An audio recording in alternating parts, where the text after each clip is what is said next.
Psalm says something that's very powerful when it says Psalms 25:14. It says the secret of the Lord is with them that fear God. Absolutely. And he will then show them his covenant. So I believe that God gives wisdom to those who endeavor to want to know his word. Yeah. And you begin to see stuff. Even sometimes God can show you things and you don't know that you're carrying unknown and untapped wisdom. Absolutely. Until people start drawing on it and they're like, how are you knowing that? How do you know that? It's because of spending the time with the Lord. Yeah, it takes wisdom. I mentioned the verse yesterday, to extract. Yes, sir. To pull out of you what God has placed in you. Plus, it takes a certain mentality. You can't, unless you are timely fit for that moment, or that time where you could see something, you're not going to see it. No, sir. It doesn't matter how much you get into that word. Your mind can be so fixated.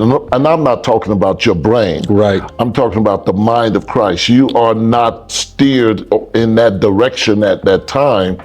And you can be reading over something. And I think where we have problems often, Elder, is we have problems in somehow misconstruing the brain and the mind of Christ. Yes. The mind of Christ is here. Yes, sir. The brain is here. And although the brain sometimes interrupts because it deals with logic, it cannot necessarily perceive until it is trained to become the slave of the spirit and the mind of Christ, or else that mind, that brain doesn't respond, and it keeps you trying to rationalize when it's not you rationalizing it. It's surrendering simply by just seeing it. Yes, sir. It's there.